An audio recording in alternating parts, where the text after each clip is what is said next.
بسم اللہ الرحمن الرحیم۔ پیارے ویورز السلام علیکم، کیا حال چال ہیں آپ کے؟ کیسے ہیں آپ سب؟ اللہ تعالیٰ سے امید کرتی ہوں کہ آپ لوگ بالکل ٹھیک ٹھاک ہوں گے، اپنے گھروں میں اپنی فیملیز کے ساتھ۔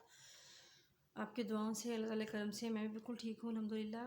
اور میرا چینل جو ہوم گارڈننگ کے نام سے ہے، آپ اس کو سبسکرائب کریں، بیل آئیکن کو پریس کریں، میری ویڈیو کو لائک اور شیئر کریں اور کمنٹس کیا کریں بہت سارا، تاکہ مجھے پتہ چلے کہ آپ کو میری ویڈیو کیسی لگی۔ جیسے کل میں نے جو ویڈیو بنائی ڈالچی سے اسپیگٹی بنانے کی ویڈیو میں نے کل اپلوڈ کی تھی، اس کی مجھے بہت زیادہ اچھے کمنٹس آئے، میرا دل بڑا خوش ہوا کہ چلو مجھے کچھ کیمرہ فیس کرنا آ گیا ہے۔ سب نے بہت اچھی تعریف کی میرے ویڈیو کی اور ریسیپی کی، ایسی بہت پسند کی سب نے۔ ان شاء اللہ آئندہ دنوں میں بھی میں آپ لوگوں کے ساتھ اس طرح کی چھوٹی موٹی ریسیپی شیئر کرتی رہوں گی، کیونکہ رمضان آ رہے ہیں تو آپ لوگ بھی مجھے بتائیں کہ آپ لوگ رمضان کس طرح جو افطاری میں کیا کیا چیزیں بناتے ہیں، کیسے بناتے ہیں، کیونکہ ہر ایک کا جو طریقہ کار ہے وہ ہر ایک انسان کا، لیڈی کا اپنے کچن کو ڈیل کرنے کا جو طریقہ نا سوری گلا خراب ہو رہا ہے، وہ مختلف ہوتا ہے۔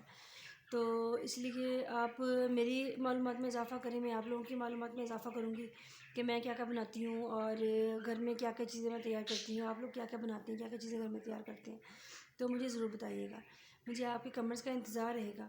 تو رمضان آ رہا ہے تو اس طرح ہم ایک دوسرے سے ریسیپی شیئر کریں گے تاکہ ہماری جو سحری افطاری ہے نا وہ بہت مزے کی بنے اور ہم ایک دوسرے کی تعریف بھی کریں۔ تو آج کی جو ویڈیو کا آغاز کرتے ہیں، ہم آج کا میرے موضوع ہے نماز کو لے کر، کہ نماز ہماری زندگی میں بہت ضروری جو ہے نا، سب کاموں سے جو نا ضروری کام وہ نماز ہے۔ تو ہم نماز کو پیچھے چھوڑ کے کاموں کو آگے رکھتے ہیں، یہ ہمارے لیے بہت بڑی تباہی ہے، بہت بڑی ہمارے لیے تباہی ہے۔ تو کوشش ہماری یہ ہونی چاہیے کہ ہم کاموں کو چھوڑ کے نماز کو آگے رکھیں، نماز کو اہمیت دیں، نہ کہ ہم کاموں کو اہمیت دیں۔ دکاندار حضرات ہیں کہ وہ جب اذانیں ہوتی ہیں تو وہ دکانوں اپنے جب گاہک بیٹھا ہوتا ہے وہ اس کو یہ نہیں کہتے کہ تم آپ تھوڑی ٹھہر جاؤ، ہم پہلے نماز پڑھیں، وہ کہتے ہیں کوئی نماز تو پھر پڑھی جائے گی، گاہک نہا سے نکل جائے۔ تو سب مرد ہیں، عورتیں ہیں، ہم لوگ نہ ہم نماز پڑھتے ہیں، نہ ہمارا کوئی اسلام کی طرف دھیان ہے، اور دوسروں کی چغلیاں برائیاں کرنے میں ہم لوگ آگے ہوتے ہیں، تو جس کی وجہ سے ہمارے لیے بہت ساری خرابی پیدا ہو رہی ہے، ہم لوگ ترقی نہیں کر پا رہے ہیں، کاروبار اتنے ڈاؤن جا رہی ہیں۔ یہ ساری وجہ کیا ہے؟ آپ نے کبھی سوچا اس کے بارے میں کہ ہم لوگ اتنی تباہی میں کیوں جا رہے ہیں؟ اس لیے کہ ہم نماز کی پابندی نہیں کرتے، ہم نماز کی پابندی نہیں کرتے ہیں۔ تو جب ہم نماز کی پابندی نہیں کریں گے تو اللہ تعالیٰ ہم سے ناراض ہوگا نا۔ دیکھیں پھر بھی وہ ناراض ہو کے اس نے ہم لوگوں سے نماز یعنی کہ سجدے کی توفیق چھینی ہے، رزق نہیں چھینا ہے۔ اگر وہ رزق چھین لیں ہم سے تو ہماری کیا اوقات ہے کہ ہم اس رزق کو دوبارہ اپنے پاس لا سکیں، یا ہم اٹھا کے یوں نوالا ہی بنا کے منہ میں ڈال سکیں؟ ہماری اتنی بھی اوقات نہیں ہے جب تک اللہ تعالیٰ کا حکم نہیں ہوگا۔ اس نے ہمیں بے شمار نعمتیں دے رکھی ہیں، بہت ساری نعمتوں سے نوازا ہے، اور وہ صرف ہم سے نماز کا طلبگار ہے کہ میرے لیے نماز پڑھو، تو ہم وہی نماز پڑھتے نہیں ہیں۔ کوئی ہم پہ احسان کر دیتا ہے کہ کسی کے گھر ہم گئے ہیں یا مشکل وقت میں ہمارے کام آ گیا، ہم ساری عمر اس کے آگے سر نہیں اٹھاتے ہیں، اس کے احسان کے آگے۔ اور جو اللہ تعالیٰ جس نے ہمیں پہ بے شمار نعمتوں سے نواز رکھا ہے، ہم اس کے سامنے اکڑ کے چلتے ہیں، تو یہ کیا ہم مسلمان کہلانے کے قابل ہیں؟ اس بارے میں ضرور سوچیں آپ بھی، میں بھی سوچتی ہوں، میں بھی کوشش کرتی ہوں الحمدللہ، اور میں اپنی کوشش میں بہت حد تک کامیاب ہوں کہ میں 5 ٹائم کی نماز الحمدللہ، اللہ تعالیٰ کا لاکھ لاکھ شکر ہے کہ میں کھانا پینا بھول سکتی ہوں، ہر چیز بھول سکتی ہوں، لیکن میں نماز جو ہے نا وہ میں کبھی نہیں بھولتی ہوں الحمدللہ۔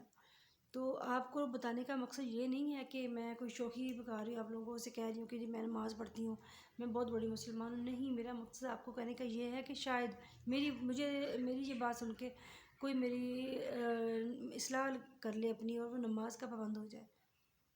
کون نماز کیسے پڑھتا ہے ہم یہ فیصلہ کرنے والے نہیں ہوتے کہ وہ سجدہ فلاں بندہ سجدہ ایسے کر رہا ہے، فلاں بندہ نماز ایسے پڑھ رہا ہے تو ہم ایسے پڑھتے ہیں، وہ ایسے کرتا ہے۔ ہم کون ہوتے ہیں یہ فیصلہ کرنے والے؟ سجدے کی جو اللہ تعالیٰ کو ہماری نماز پڑھنے کی ادا پسند آتی ہے، یہ تو اللہ تعالیٰ ہی جانتا ہے کہ وہ ثواب اور گناہ دینے والا وہی ہے، ہم کوئی نہیں ہوتے فیصلہ کرنے والے۔ ہمارا کام ہے کہ ہم اللہ تعالیٰ کے آگے سجدہ زر ہوں، اللہ تعالیٰ سے جھک کے مانگیں تاکہ وہ ہمیں نوازے، ہمیں نوازتا بھی ہے، پھر بھی ہم نماز پڑھ کے اس کا شکر ادا نہیں کرتے۔ ہم کہتے ہیں نا، وہ کہتے بعض کو بات ہوتی ہے، میں تو اللہ کا بہت شکر ادا کر دیں۔ جب تک کوئی نماز نہیں پڑھیں گے تو آپ کا شکر ادا کرنا کسی کام کا نہیں ہے۔ اللہ تعالیٰ سے معافی مانگیں اپنے گناہوں کی. ہم نماز نہیں پڑھتے. مرد ہیں جو وہ جمعے کے جمعے مسجدوں میں جاتے ہیں, کیا جمعے کو کھانا کھاتے ہیں, جمعے کو نہاتے ہیں, جمعے کو ہی وہ ان کو کھانا ملتا ہے, صاف کپڑے پہنتے ہیں, صرف جمعے کی ٹوپی جا کے وہ جا رہے ہوتے ہیں نماز پڑھنے کے لیے.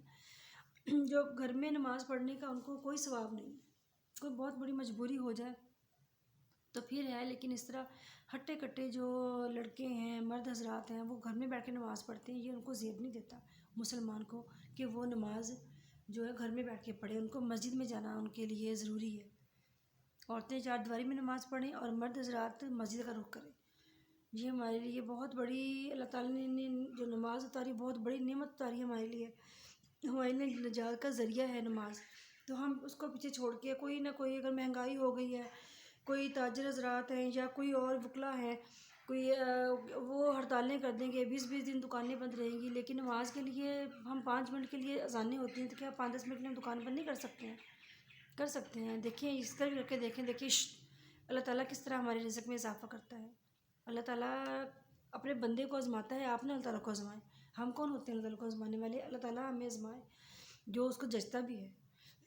وہ ہمارا مالک خالق ہے, مالک ہے, ہمیں رزق دینے والا ہے. تو وہ ہمیں آزمائے, نہ کہ ہم اس کو آزمائیں. دعا کے لیے اپنے بچوں کو میں نماز کی عادت ڈالیں. آپ خود نماز پڑھیں, 5 ٹائم کی نماز ادا کرنے کی کوشش کریں. 1-2 دن مشکل ہوگی, ہفتہ مشکل ہوگی, پھر آپ کی عادت بن جائے گی, پھر آپ کبھی بھی نہیں چھوڑیں گے. میں بھی سنتی ہوں مولانا طارق جمیل کے بیان, آپ بھی سنیں, آپ کی بھی اصلاح ہوگی, میری بھی بہت اصلاح ہوتی ہے. مجھے بہت ساری باتوں کا پتہ چلتا بھی ہے اور چلا بھی ہے. میں بہت جو ہے وہ غور سے سنتی ہوں ان کے بیانات, اور اکثر میں اپنی ویڈیو میں ان کے بیان کا ذکر بھی کرتی ہوں کہ ہو سکتا ہے بہت سارے میرے بہن بھائی ہیں وہ جو نہیں ان کو سنتے ہیں, تو میری ویڈیو دیکھیں تو ان کو بھی اس بارے میں پتہ چلے اور وہ ان کو سننا شروع کر دیں اور نماز کے صحیح نماز کے راستے پر وہ آ جائیں. تو نماز کی پابندی کرنے کی کوشش کریں. نماز ہمارے لیے بہت ہمارے جو نا اللہ تعالیٰ کا شکر ادا کرنے کا بہترین ذریعہ نماز ہے. ہم فجر ظہر عصر مغرب عشاء کو بھولے بیٹھے ہیں. ہم کھانا پینا نہیں بھولتے ہیں, ہم کہیں آنا جانا نہیں بھولتے ہیں. ہم صبح وہی روٹین پہ اٹھتے ہیں, بچے کو اسکول بھیجتے ہیں, اپنے شوہر حضرات کو دکانوں میں بھیجتے ہیں, ان کے جو آفس جو دکان جہاں بھیجتے ہیں. تو ہم نماز کیوں بھولتے ہیں؟ جو اللہ تعالیٰ ہمیں اتنا کھلا رزق دے رہا ہے, ہمارے ذہنوں کو اتنا سکون دے رہا ہے, اتنے ہمیں رہنے کو گھر دیا ہے, ہمیں مسلمان بنایا ہے, سب سے بڑی بات ہے. تو ہم اس کا شکر ادا صرف نماز کے ذریعے کر سکتے ہیں, اور کس طرح نماز شکر ادا نہیں کر سکتے. نبی اکرم صلی اللہ علیہ وسلم نے اپنی نماز کو بھی آنکھوں کی ٹھنڈک فرمایا ہے. یہ میں بہت ساری ویڈیو میں اپنے یہ ذکر میں کر چکی ہوں, تو پھر بھی میں آپ کو بار بار یہی کہوں گی کہ نماز کی پابندی لازمی کریں. نماز کے بغیر ہم کچھ بھی نہیں ہیں.